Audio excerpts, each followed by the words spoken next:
You gotta let's hear your second intro. So the first intro I was laying down in bed, and I did it like right before you heard it. Not again, because that was definitely, somebody came to me and was like, that was a bad intro. I was like, I said it was going to be a bad intro.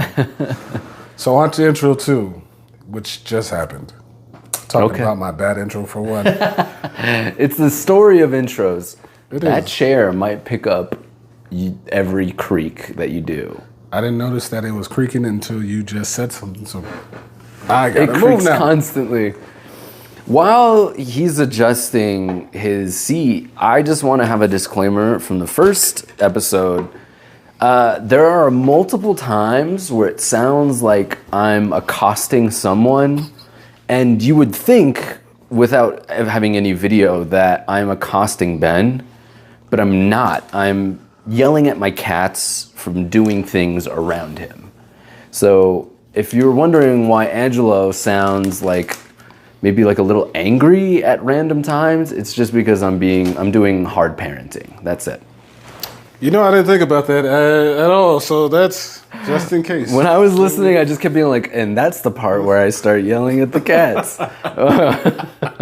So my apologies. I'll try to be better. But just in case it happens, that's the reason. That's so everybody knows. But welcome again, I guess, to Are We Watching? I don't know why I say I guess. I don't even know why I say welcome after a while. This is Are We Watching? Today, or this moment, whenever you decide to listen to this, because it's going to live on in perpetuity forever. Mm-hmm. In the digital consciousness. The digital consciousness. There was some recently good news.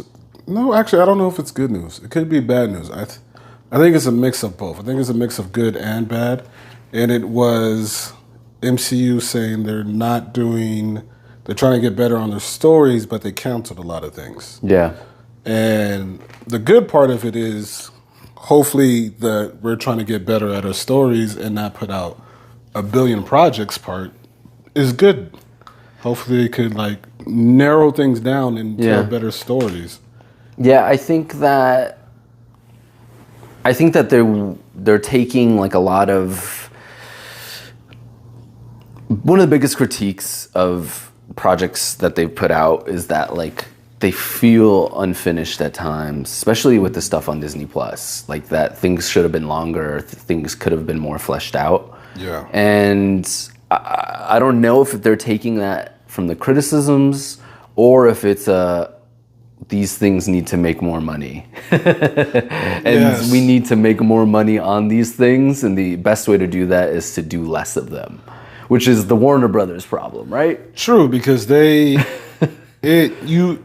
can't say we're going to do less, but we're also going to have shitty ass quality. Yeah. Compared to all these things, because that does affect it. It's the Warner Brothers problem with their movies that they had. You had the first Aquaman, people loved it because they thought it was fun and entertaining. Yeah. And then with the second story, I don't know what happened to the second story, but people just did not have the same reception to it. Really? It didn't do well in the box office. It didn't have the same reception. Yeah, I didn't even know it was coming out until I saw those release trailers where it's this movie's already out. And I just assumed that the movie that was made for, those people would really like it. That's not really my cup of tea. I watched the first one. Yeah. And I thought it was fun. I liked it more than I thought I was going to, but I was like, I'm not going to watch the second one. No. I'm not going to do this again. I think anything from Zack Snyder era did not do them justice, as in stories, because stuff that came sort of post Zack Snyder's, like Blue Beetle. Blue Beetle didn't end up doing good, but I think Blue Beetle was awesome. Yeah, I think that was just a sign of the time where people still weren't really invested in going to the theaters again. Yeah. Because Blue Beetle was... It was fun. It was very fun. It was very entertaining. And when it dropped on HBO Max, which I think originally they wanted to make Blue Beetle a movie for for streaming, Oh, like and a then they direct to pulled it streaming. out. But HBO Max has shot up to being number one for a minute. Yeah, it got a lot more hype once people were able to watch it. I saw it in theaters. I took my whole family. Yeah. Because I really wanted to do so, and so I took my whole family to go see it, and everybody enjoyed it.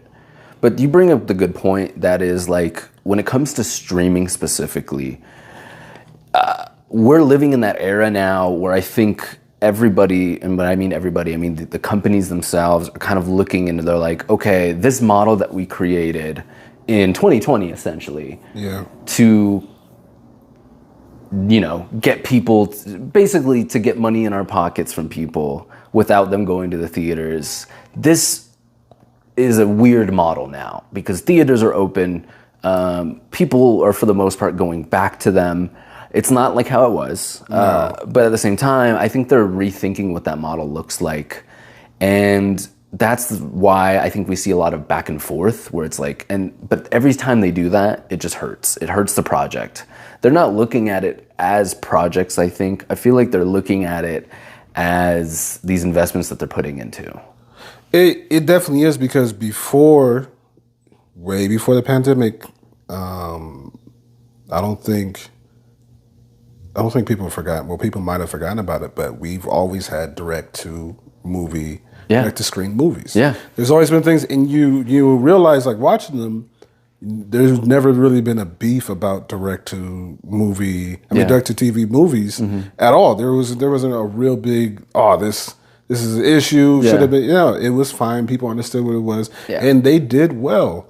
And I think, I'm trying to think of a good example of one, especially on streaming, because Netflix has been putting out movies since Netflix existed. You know what I mean? And then is to speak to the whole thing where it's like an investor thing trying to get more money. Yeah. They're doing away with the idea like that should not exist anymore or that doesn't exist. It's like, no, there's movies that will do very well doing that. And again, Blue Beetle being the case, did very well when it went to streaming. Yeah. It should not have been in theaters at all. Yeah. And it sucks to say, because I know some people want those big things to be those pops for them. Yeah. But there's certain things that aren't going to pop that well, and going to show up as well in a theater compared to a direct streaming type of model. And if they have to get back into that mentality of what's what. Yeah, exactly. Because I agree. I don't think right now that is the mindset of what's what. It's what can we gain the most money out of,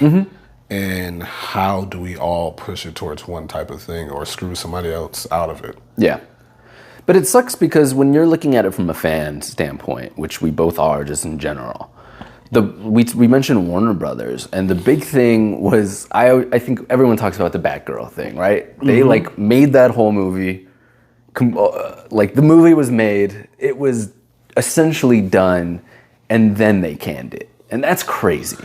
It is. They've done it, but that's their model. That's their thing now, because they did it with Coyote versus Acme. Yeah. Another movie that is finished, that the stars loved. The people who were in it, who got to actually see it, they said they liked the movie. They really liked the movie, and it is canned. It is scrapped. And that is just a fuck you to everybody who is a fan of these type of things. Especially, I mean, like, that's the thing that is so stressful about that is, I think after that had happened, people, I think, are more realizing that these are IPs that these companies have, and in some instances, they are truly just like, we have to make this thing. And then with that being the case, they have the option to kind of take them back. And that's crazy. They just have a lot of power, and that's difficult. And you talk about the stuff in the MCU, and I think the difference about the MCU and the things that they've been kind of canceling or like stopping projects from maybe continuing or like in development. I don't know what stage a lot of these projects technically could be in. Yeah. But I think the difference is that like these are all of these projects are a part of a shared universe, which is a really, really ambitious thing to have done. And I think now, as a fan of the MCU and as a fan of like comic book content existing, I've always really more excited for when they got to the point where they were able to do these funky one-off stuff. Yeah, because I understood like why at first you have these big movies like Iron Man and Captain America, Thor, which in hindsight aren't really big movies because those characters weren't that popular. They were characters that people knew, but the movies and the energy that they brought made them popular. So it's one of those things where, and then once they had become part of a shared universe and they were working towards something, I thought, oh, that's cool. And as they started doing Avengers stuff and everything like that, I was like, okay, but at one point we can get some really weird stuff that they have the opportunity to kind of like do off the cuff things that aren't necessarily these like huge budget things. And then I think the first example of that was Netflix doing their little pocket with the Daredevil show. Jessica Jones, which I really liked the first season of. I watched all of it. I liked the second season too. Doesn't matter. Like those shows, I liked the first season of Luke Cage. Those like that different kind of vein that they were telling of storytelling, I really, really enjoyed. And I'm like, okay, we're getting there. Yeah. But now I think we're at a point, and I do think that once again, I think 2020, I think the pandemic had a huge effect as to what this was supposed to be, because Disney Plus, big launch, happened at the same time. Because I remember when Disney Plus was like announced, like I believe it was 2019, they did like a Comic-Con or like some expo, and they announced a bunch of titles. They did. And it was like She-Hulk, Miss Marvel, Moon Knight, all of those titles got announced on the same day. And this was after we already knew that things like WandaVision and stuff like that were coming out. And it was kind of like, holy shit, they're going to be doing really weird stuff like with these characters that aren't big budget characters. They're really trying to expand and stretch their content that they had. Stuff for people that like, the people that are going to give a shit about She-Hulk are comic book fans, typically. Yeah. Like Miss Marvel, same thing. Moon Knight, those are characters where you're like, no, they don't have any real peripheral awareness in media. So that's going to be for us, right, as a comic book fan.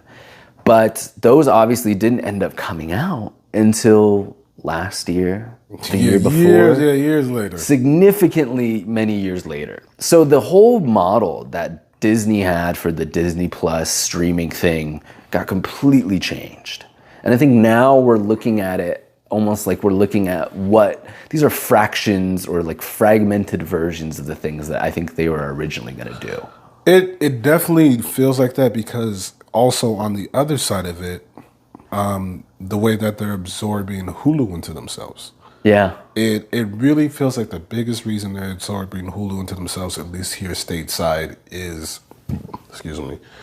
because try to make up for that subscriber loss type of thing. More so is just a numbers type of thing instead of keeping it separate, because it was when they both were out, there were separate things that they were doing, which was fine. Yeah. And it was no problem. But I don't know if it's because of some people left Hulu or some people left Disney Plus. Right. And they're just like, let's just try to get all these people into together. One and put them all in the room. And the issue too with all that is still raising the fucking prices all the goddamn time, which pisses me off when they do it, because it's always, we raise the prices because we're trying to make better content, but we're canceling the content that you want to actually see. That's the issue. And we're not paying our writers and our people that we should be paying. Exactly, which we have just kind of gotten out of this huge fight for that. Yeah, so you're just pocketing it. But yeah, along those MCU lines of things just not lining up, are them losing sight of shit because they don't know what to do. One of it was the Eternals. The Eternals is really good, in my opinion. I'm glad that I know you wanted to talk about Eternals today, and I couldn't remember what you thought of it, so I'm glad that you had mentioned that. Go on. I enjoyed the movie. We both worked with Steve and had to listen to him bitch about it beforehand because he's an ultra Eternals nerd. Yeah. Which good for him, fine for him. But then I didn't really know anything about the Eternals. Right. And I tried to stay away from all information.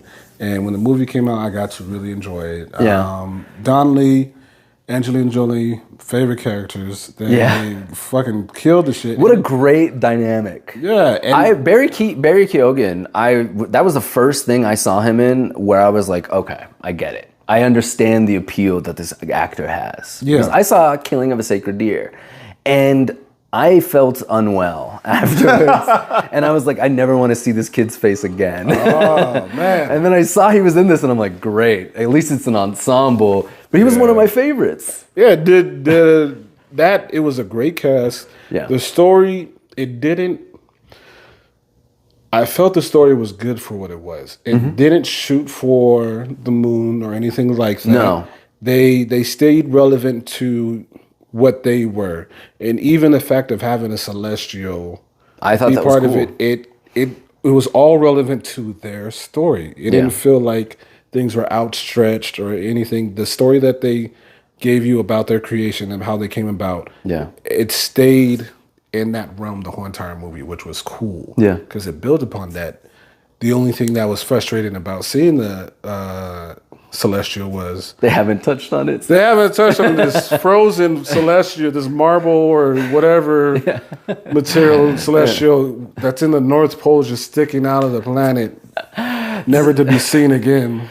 Yeah, so the thing about Eternals, and I've never been an Eternals comic fan. I gave it a fair shot multiple times throughout my life.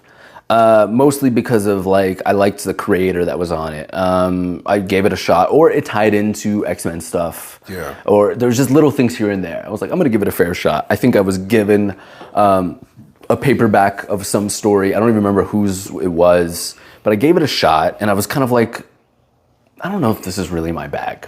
I hadn't read the Jack Kirby original stuff, but even now having gone back and at least understanding more about the creation of that specific franchise, which is it's a Marvel thing. However, it's always been self-contained. Yeah. Because Jack Kirby did the same thing with DC. It was Fourth World?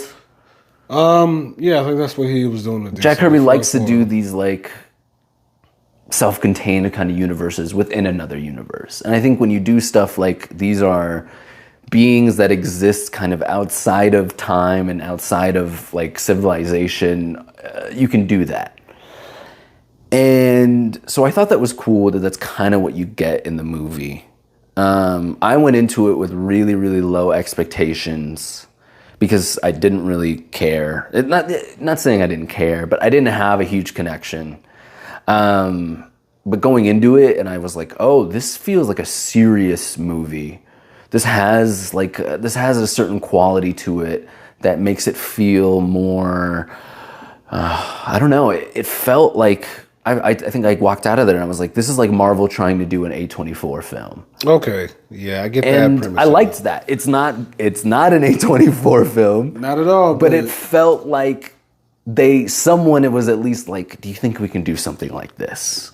Let's tell sort of a mature, sort of direct story that just happens to be about heroes. Yeah. It was very artsy. There was a lot of really cool shots. It had a weird pace that kind of let you sit in the shots and the characters that were talking on screen. It has some really good dialogue. It has some really good scenes that I think put up a lot of cool metaphorical questions.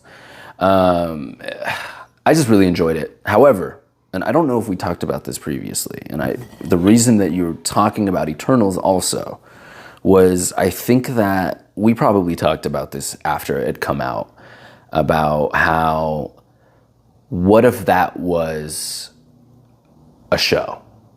Yeah. What if Eternals was an anthology series or something like that on Disney Plus? Like if they had time to do an episode, like a few episodes, but each episode be set in like a different era. Them throughout their history. Yeah, and have it kind of culminate into modern day. I think something like that would have really benefited it because, yeah, Eternals did terribly. It did. Don't know why. I know why. People suck. That's why. It was an adaptation of a relatively cult beloved story from a creator from like the golden age. Well, not actually, but from like the like a quintessential comic book creator turned into a contemporary story that has a diverse cast that the scenes weren't showing it almost like appear as like it didn't look like it was going to be an action-y movie. However, True. the action in that movie was better than the action in a lot of superhero movies I've seen in the last 5 years. It was very well put together. It was. The fight scene. That final scene, like, spoilers, I guess, for a movie that's been out for like 4 years. Yeah. But the final fight, I thought was so much more fun than stuff that I had seen in, I don't want to name drop a movie. I can't even think of one that I... True. They did I don't know who the fight choreographer and the fight director was on that, but they did a hell of a job. Yeah. It did look good. It played out very well and together. Even the fact on how they shot it, because usually you get people who want to do action scenes, and there's so many cuts, there's so many fakes, there's so much that they're doing to try to add on to the action without action, which just sucks. Yeah. And it didn't feel that way for Eternals, and that was like a standout moment for it. That's a good point. But one of the things that also pissed me off about people, the hate that I heard about the Eternals, was we don't know these characters. Right. They're not like, how you expect them to get to know these characters like Captain America? And they compared them to other characters that already by that time had 2 or 3 movies. And shit. And it's like, this is the first movie. This is where you're getting the shit that you're complaining about. Just watch the movie. Yeah. And it's answering your question. Oh, I don't know about these characters. They're telling you about these characters. That's You mean to tell me that you knew everything about Drax the Destroyer when Guardians of the Galaxy came out? You're lying. Yeah, exactly. And that was some of the shit that I was just super frustrated because it clearly stated to me that there's a section of people who are just bitching to bitch about nothing. And that's my big thing too. And unfortunately, the movie suffered from it. And the other issue that they, again, with canceling things and kind of not being able to, biting up, asking, well, what is it, biting more than you can chew or something like that? That's what it is? Yeah. I was like, what are you trying to say? I can help you. I don't get these sayings. But yeah, doing that because it sucks that you try to create this universe, then you do something like that, and they're like, all right, we're going to cancel it. You show Blade in it. I mean, you don't show Blade, but you let Blade be heard in it, and then immediately you said, we're not going to do anything with that. Not anytime soon. And it's, what? Yeah. And then now you have fucking Star Fox show up, Harry Styles at the end of it. And I don't care for Harry Styles, but I was like, oh, that makes sense. This feels interesting. Yeah. Was it? And then you just like, nope. And then if you look, if you're people like us, fucking nerds, you find out that he was essentially Thanos' brother. Yeah. And then boom, now that whole entire thing is just gone. Yeah. And it's, why do you do these things? you could have just, instead of saying, hey, we're not going to do Eternals 2. Yeah. We're going to do a miniseries. Yeah. Everything doesn't have to be like another big movie. Yeah, another, it doesn't have to be a trilogy. It doesn't. You don't have to do things that way. Yeah. To get these stories out, and that's again, I guess, going for the money first and the most dishonest, disingenuous way towards the art that it is. Yeah. You're just leaving that behind. You're not treating things the way that they pretty much deserve to be treated. Yeah. Yeah, no, I agree because I like I said, I might be biased. I don't think I'm being biased because I don't give a shit about the Eternals. I just genuinely liked that movie. Yeah, It's one of those things where like I think I'm biased, and I'm like, no, I'm not. I went into that pretty objective. You know what I mean? Yeah. I enjoyed it. Hot take. That was the best Angelina Jolie ever looked in her life. She was great in it. I thought everyone was really good. That was like the only time where I could actually be like, you know what, I like this Angelina Jolie. Yeah. I'm with it. I'm sold on it. The only character I didn't like got her absolute ass beat at the end of it. Gemma? No, the Sprite. What was? Oh yeah. Oh goddamn. Yeah, Sprite was fucking. That character annoying. annoyed the hell out of me the whole time, and then in a very funny scene, this child gets hit over the back of the head. Oh, and like we have mentioned about Kamala Khan. Oh yeah.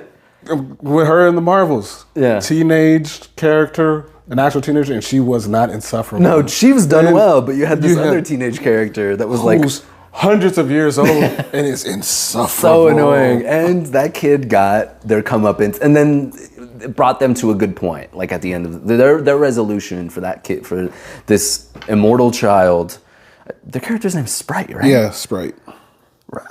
Whatever. That was the only one I was like, oh, that I was laughing in the theater when that happened. I thought that was so funny. But whatever. Well deserved. Yeah, there was a lot. That movie doesn't have any real connotations now. I don't know if it's going to. I think it has.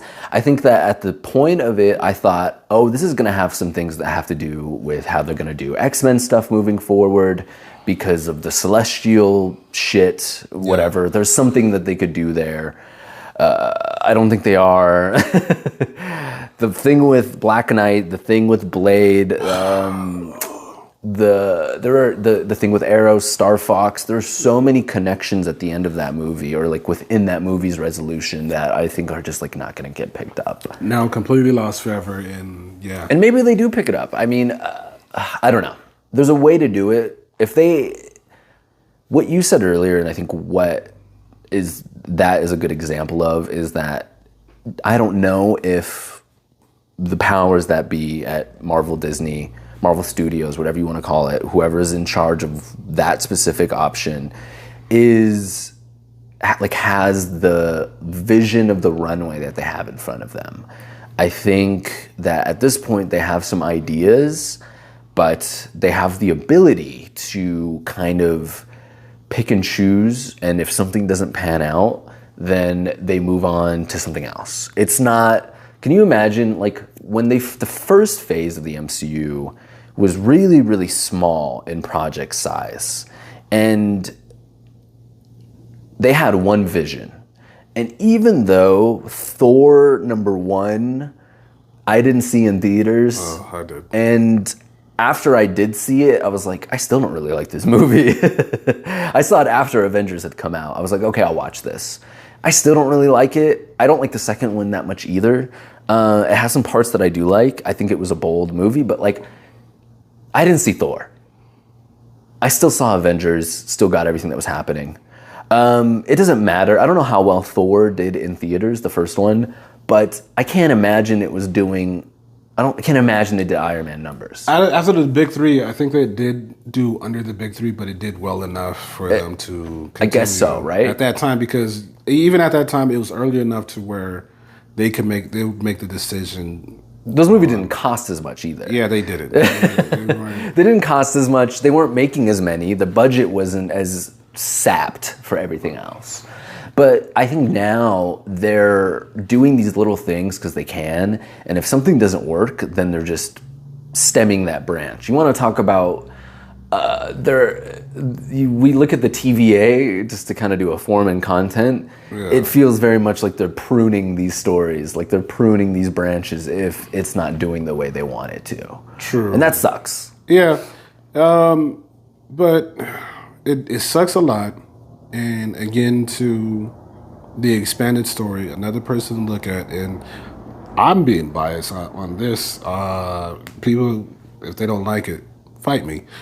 Is James Gunn and Peter Safran taking over DC? I'm really excited. I love it. Me too. Because they did that formula. You got the Suicide Squad, which was really good. So good. It didn't. I know it didn't kill it in the box office, which is fine because people didn't know what to think about it because it's coming out of the mess that was DC. That was a weird time. And then it was a really good movie, and then you make Peacemaker on the series. And that was really good too. Yes, Peacemaker was the last. Okay, besides Blue Beetle, I think Peacemaker was probably the last DC project that I watched on purpose and enjoyed it. And it was unexpected for it to be like, you're going to take this character and make a show out of them? Yeah. And it just shows. And it rocked. Yeah, it was fun. It shows like how those things should be. But to move away from some of the comic book talk a little bit, it's not enough because there's still, I don't know if they're finished with it, but there was a Godzilla versus Justice League. Oh, yeah. Didn't read There's Godzilla comics. There's been a bunch. There's Godzilla comics, but I didn't read none of the Godzilla versus Justice League. But the fucking Godzilla movies that have been out, and America's infatuation with making Godzilla movies, even though it was an analogy for what they did to Japan. And then they're just like, nah, we're gonna take this in, America, hoorah, bitches, Godzilla shit. I've always been a Godzilla fan. I used to watch the Toho movies. I thought that was really cool. I think that it's weird. I wanted to talk about this because you had mentioned it, and I was like, no, we're definitely talking about this at least for a little bit because as of this point, the fifth movie from the American Godzilla, the MonsterVerse is what they're calling it, I think, right? Oh, that's what they're trying to do. That's what No, that's not it. That's the Universal movie. Yeah, they're trying to make their own. But this is don't at me at what this universe is supposed to be called. But the American kaiju shared King Kong Godzilla universe. Yeah. It's the sequel to Godzilla vs. Kong, which Godzilla King of Monsters. But it's also, but Godzilla vs. Kong came out after that.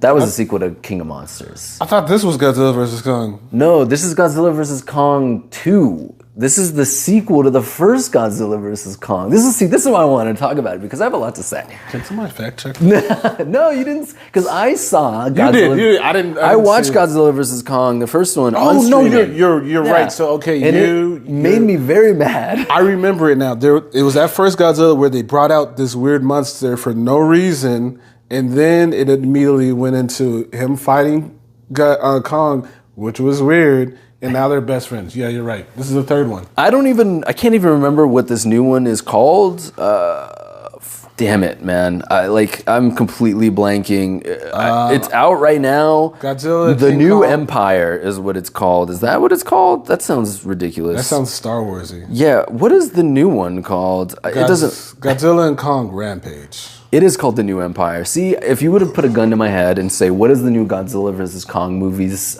subtitle? I would have said pull the trigger, because I did not know it was called The New Empire. You could have told me to my face and I would have said the same thing. You thought it was Star Wars. The first Godzilla vs. Kong movie for a second. Yeah, that's really bad. Sorry, guys. The issue with these is what you had mentioned, and I think that's such a weird time because there's been another Godzilla movie that just came out. Oh, -1. The Business. That was so good. I haven't seen -1 yet, but I did see Shin Godzilla. That movie was awesome because it was what you had mentioned. That this is like, oh, okay, yeah, this is, if you're not picking up on the themes here, this is about, and this is what Godzilla's been about, but it's specifically a very horrific time in Japan history that has to deal with us here in America. And if you don't know what I'm talking about, I don't know. Read a history book, I guess. Yeah, I know. If you saw Oppenheimer and liked it, There you go. There goes technically the origins of Godzilla. We bombed the hell out of Japan. If you liked Oppenheimer, watch Shin Godzilla. Yeah. You can think of it as a soft sequel. It's very wild too, because after you told me you really wanna like talk about it and shit, and I was thinking about it, and then I was like, huh. I like the Godzilla that came out in 2014 with Bryan Cranston. I did like that one. And Aaron Taylor Johnson, Yeah, Elizabeth Olsen. And it was a good cast. Yeah, I thought it was a really good movie. They never made a sequel. I thought they should have. They did make a sequel. That's to that. So okay. How did they make? Did they make a sequel to that one? They made a sequel to that one called Godzilla King of Monsters. That was supposed to be the sequel to that? That was the sequel. Oh, because the Japanese cat. He's the only one that returned. That was him. It's a revolving door of human people. I actually like King of Monsters. But they did a shit job with that then, with explaining that was supposed to be... No. You had to have kind of just like been aware. The only way I knew it was a sequel was the way Godzilla looked. Godzilla has the same look when I saw the trailers for this King of Monsters compared to the first 2014. Okay, well, did you watch King of Monsters? Yeah, I did. I watched all the Godzillas up until now. Okay. But you didn't like it. It was okay. It was okay. It could, because it's a big shift from that 2014 one, and I really liked that feel of it. And I didn't think it was a sequel. This one was bigger. It was less like the first Godzilla 2014 is very Cloverfieldian in the sense, I can't believe I used that. But it is, I love Cloverfield. Cloverfield's great. I think that Godzilla 2014 had a similar sensibility to it. If you did not like Cloverfield, then yeah, you probably didn't like that movie, because it's very much like we're ants compared to this huge thing. Yeah. Which is what Godzilla is kind of about.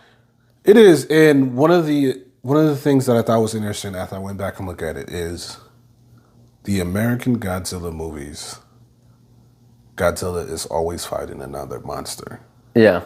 The Japanese Godzilla movies is not always Godzilla fighting another monster. There's that story of a person in Godzilla showing up kind of like a natural accident. Yeah. A natural... disaster? Yeah, natural disaster. I was going to say force of nature. An occurrence, yeah. But in like the perseverance of like trying to make it through and trying to tell like very human story of pressing on. Mm-hmm. And then America's just like, yeah, let's get them to fight other shit. Like big monster beat him up. Yeah, even the one that I loved, it was another monster he had to fight. And it's just like, I didn't think about that until that moment. I'm like, man, that is very interesting. And you want to know the one where it wasn't a monster beat him up? What? But it was still weird. The one with John Cusack, the one that came out in '99. That is an insane movie, by the way. It is. Godzilla was shape-shifting in the sizes. Yeah. It was for giant to not being giant. Had a bunch of babies. Yeah. Had a bunch of like velociraptor babies. So yeah, that movie's insane. But that was the only one where it wasn't a Godzilla fighting. No, it was Godzilla terrorizing New York in a similar vein, but not nearly to that degree. Yeah, which is kind of interesting that's been our go-to for Godzilla. Yeah. And especially in a moment where it's cool to see you got these two different versions existing at the same time, because Minus One was so different. I'm surprised you haven't seen it. It's a really good movie. I know, I need to watch it. And to the people who gave it an Oscar, you guys suck. Not because you gave it an Oscar, but because the Oscar that it got. What did it get? I think visual effects. Oh, really? That's kind of crazy, though.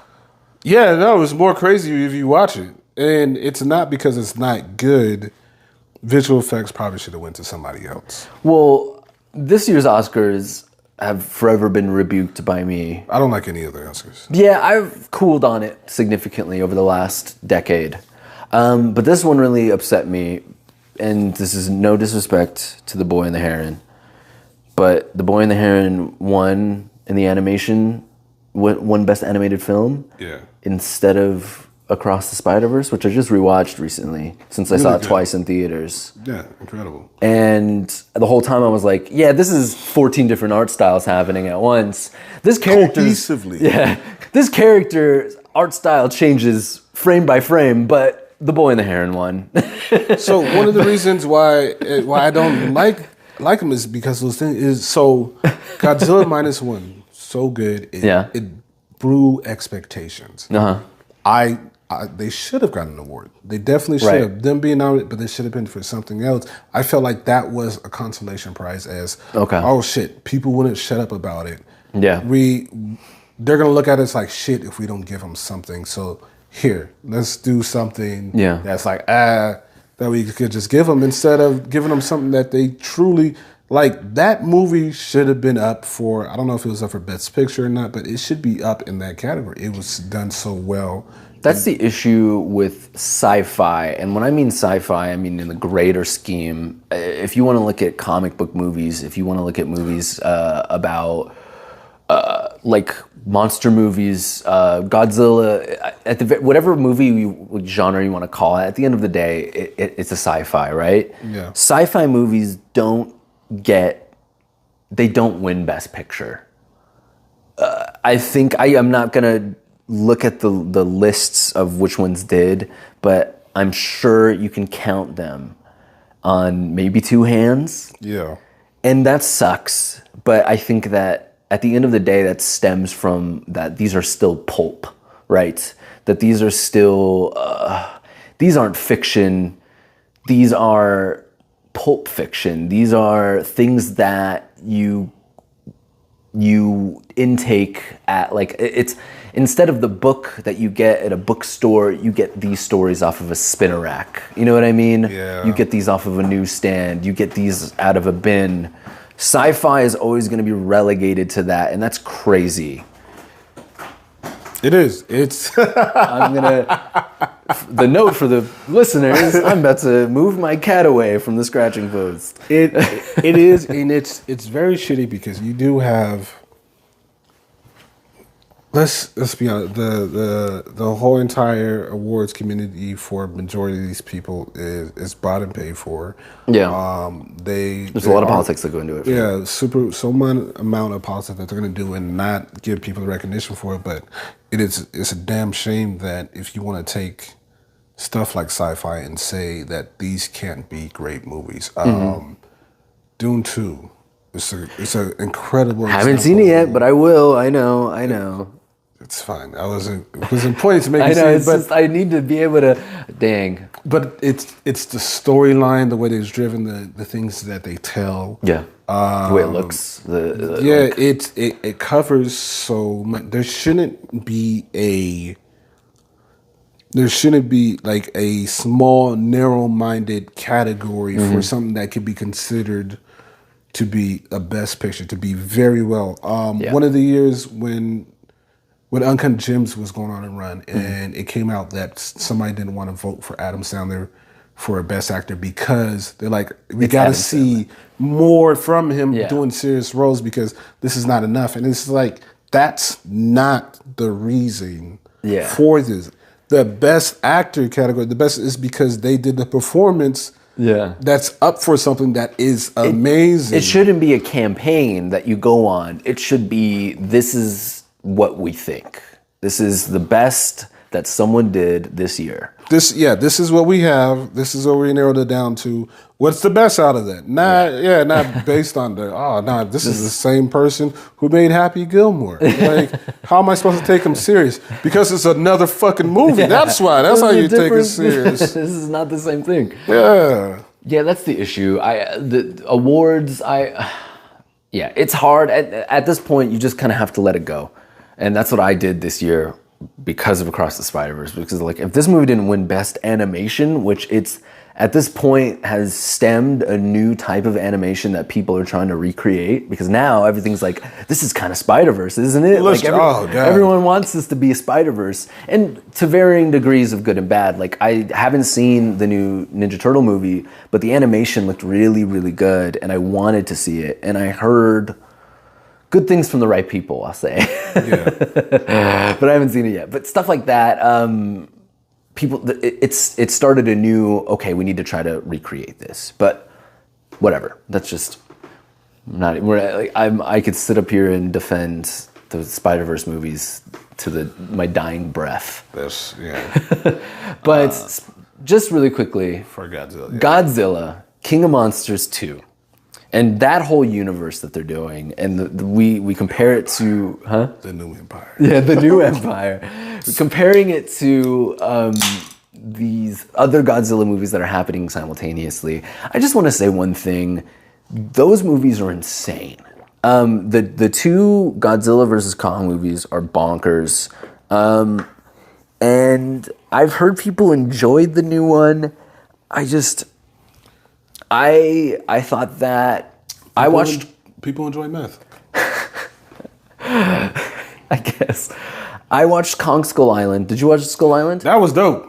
Kong Skull Island was fun. Yeah, I enjoyed that. I thought that was great. I know we talked about this, I think, at one point. Now that I remember that, I was like, holy shit, they changed the allegory of King Kong. Because I was watching it, I'm like, they made King Kong about Vietnam. Yes. That's crazy. That's a crazy, that's ambitious. Very ambitious. Because King Kong was about other topics. I was like, you can explain this more than I can because I do not know. Well, King Kong had other allegories. He was a big monkey. So, that sticks out in my head way too much more than it should at sometimes. I was like... Yeah, I mean, there's some weird allegories to the King Kong story. Going after a white woman. And honestly, that little monologue in Inglourious Bastards, where they talk about it, there's that whole bit in Inglourious Bastards where they're playing that game in the bar, and he thinks that he's talking about a slave, and the actual card is King Kong. That was really, really smart. I don't know if you remember what I'm talking about. I do now, Yeah. barely. I'm going to have to go and watch it again. But I do know the scene that you're talking about. I don't remember the story exactly. But yeah, there's elements of that, and I feel like smart. Tarantino loves film. So it makes sense that he would put something like that in there. Yeah. But however, Kong Skull Island, yeah, they completely changed the metaphorical essence of King Kong. It was fun. It was dumb. It was cool. It was action-packed. And they could have told 3 more movies about King Kong alone. But the next movie that they have him in, it's the Kong versus Godzilla is the Batman versus Superman of that franchise. Literally to a T. Where you're like, I haven't seen enough of these characters yet. So rough. But that's it. Those are my last 2 cents. I like how they gave Kong pretty much the Infinity Gauntlet without stones. They gave him Stormbreaker in the last one. So they're just giving him, and that's another thing. These movies are insane. I'm glad you mentioned it because these movies are insane. They feel like people that want to make a Marvel or a comic book movie, but instead they were given Godzilla and Kong. And they're like, you know what? Let's do it. You know what? I don't care. I can show them that I can make a Marvel movie. We're going to give Kong a big old axe. And in this new movie, I saw him. He has a big mech gauntlet. I wonder if they know that there's comic books for Godzilla and shit. Yeah. These people who are like, we're going to make this very comic book. And There's movies, there's comics about kaiju. The Pacific Rim fan base is huge. I'm not a huge fan of those movies. When was the business? The first one was fun, but not enough people, I remember at the time, were talking about it, and so I didn't get a part of the fan base. But they made another one, right? Yeah. I did not see that one. Speaking to your practical effects, it is Guillermo del Toro. Guillermo del Toro, I was going to say, he worked on that, right? Best, he did number 1. Yes. The absolute best when it comes to those practical effects and everything. And yeah, it was a business. Yeah, Guillermo del Toro does what he does best when it comes to these sci-fi fantasy movies, which is we're going to put Ron Perlman. Ron Perlman's in there, right?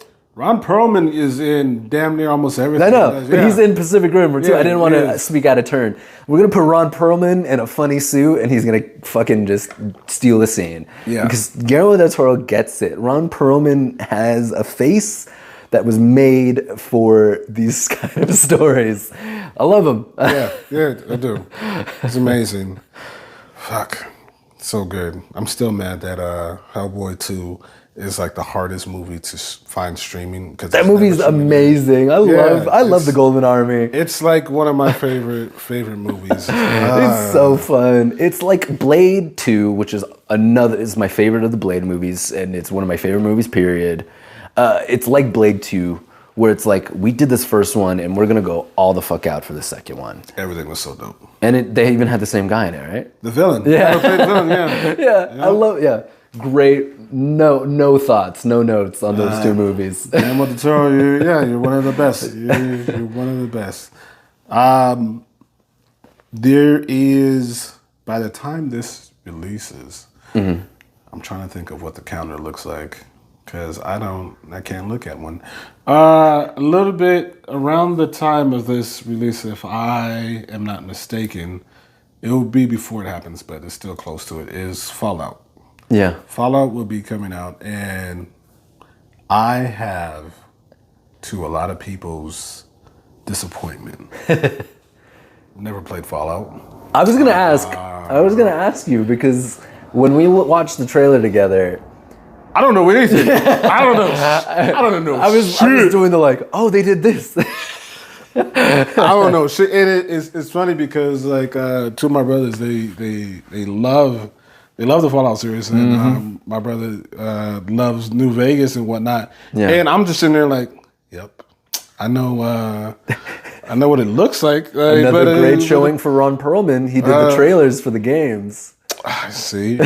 And it's one of those things. I don't know jack shit about Fallout coming out. But this is where we're talking about practical effects. Yeah. But great segue. But I'm looking forward to it so much, mainly because Walt Goggins. Yeah.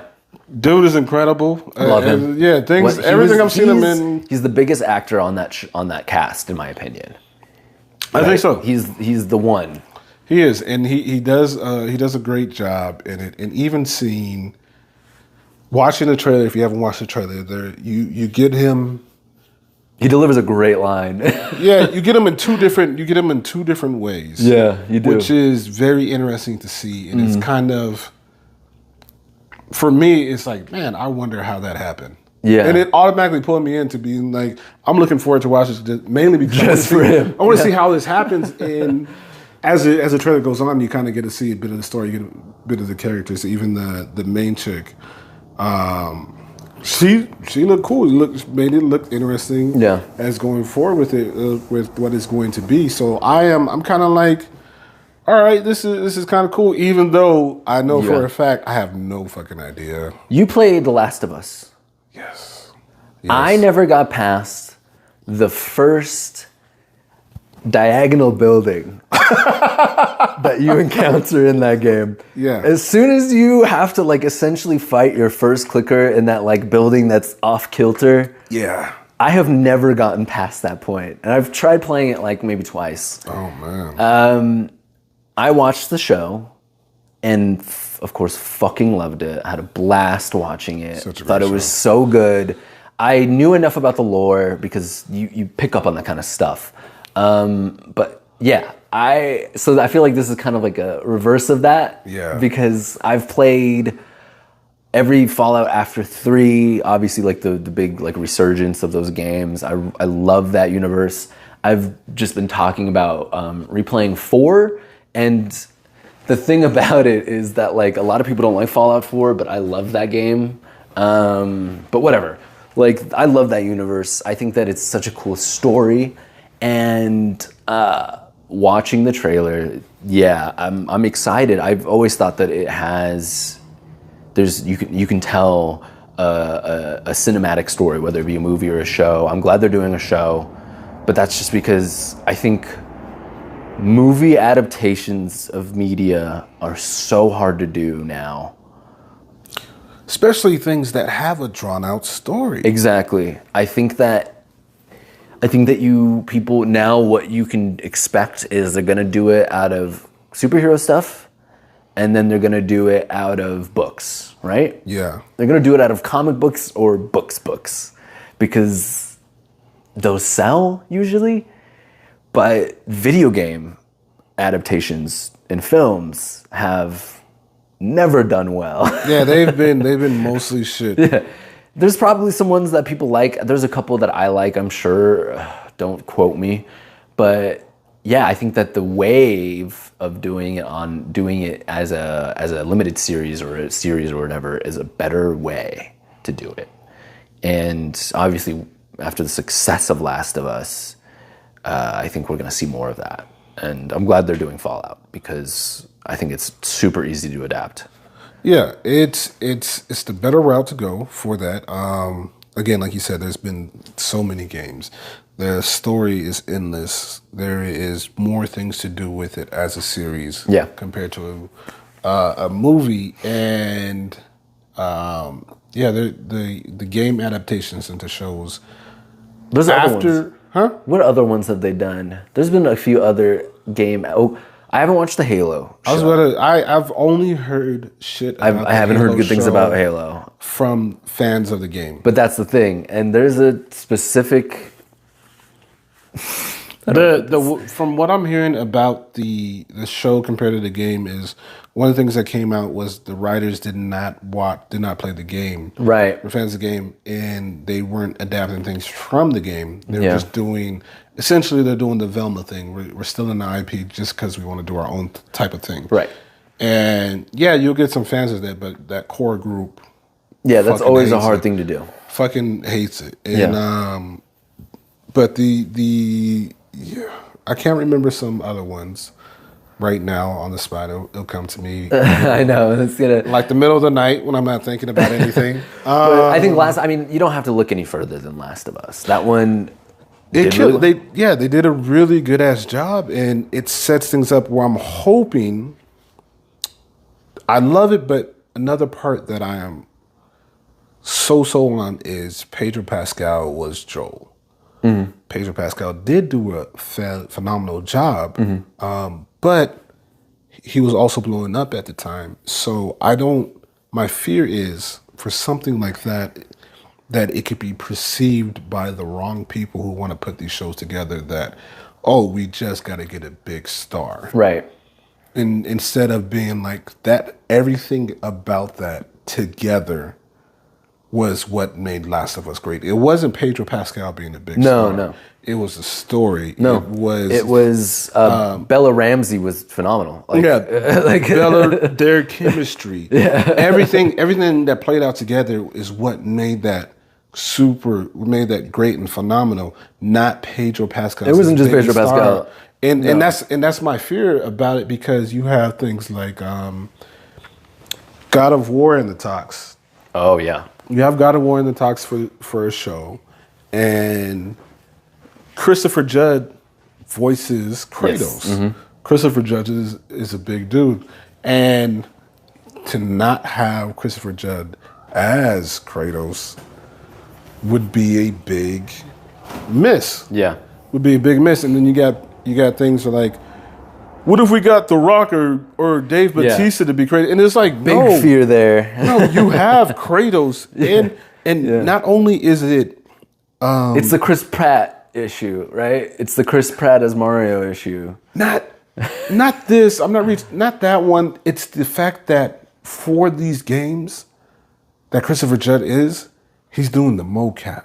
Yeah. So he's acting. He's actually doing it. He's actually acting. So the game of the year that you loved, and the second one that you thought should have been game of the year because of that, it's not just voice acting, which is also acting. It is. But doing mocap is a big part of it too, and adds to the medium. And you're getting that person. And some people are people who don't know any better are being like, maybe we should get somebody else. It's like, you have that person right there. You have Chris Jones. It's going to be Jason Momoa. Oh, God, that would be... And it's like, that would be a big miss and a big letdown for those type of things. But so far, these adaptations have not shown to be that effect yet. Yeah. Which I'm hoping the yet never happens. Yeah, I see what you mean. Yeah, because I don't want to see that happen to something like that where... Oh, God. Imagine if they adapted. What is another big game that? Oh man, Red Dead Redemption. Yeah, Red that Dead Redemption, and they're like, who's big right now? I'd be worried they just recast Pedro Pascal. Like, They'll do that. like Yeah, that's my fear, that they would just be like, you know who would be great? Him. Pedro Pascal. Let's do it. People still love him, right? You know? Which is true. Which is true. I love him too. I think he's great. Yeah, he's amazing. I'm excited for projects that he's doing in the future. Fantastic Four. Yeah. We'll get to that another time. Okay. Because immediately I was like, oh, this is the person. I was like, it's coming up on the end. Yeah. It's hard to do. Yeah, because that could draw out. If into anything, a that's long a good segue. What did we end the last session on? What was the thing that we were like, we can't talk about this yet? Was it Fantastic Four again? I think we did it both times. Did it twice? Yeah. Did it twice? Ah, man. This is the backdoor pilot of the next session we do. I think we should just continually Just mentioning at the end. Ah, man. Well, next time. But you know what? I don't have time to talk about Fantastic Four. Yeah. Gosh. Because I think if it is the same thing, I think we did the exact same thing where just a brief minimum, no real info about it. No. And then just can't talk about that. It could exist at any point in time, too. That's what I like about it. There's no real opinion set on, and there's been a lot of stuff. At this point, there's been a lot of stuff about it. But you know what? We'll just wait. We'll just wait. We're gonna dedicate some time to it. But when it comes to Fallout, are we watching? Oh yeah, definitely. I'm excited. Same. I'm looking forward to it. I think that's gonna be. The shit. All right. Until whenever the shit is. You know what? I'm just gonna decide I'm not good at outros either. This is how I'm gonna take it. I'll say about it, and then it's like, nah, just don't be good at it. Thanks, everybody.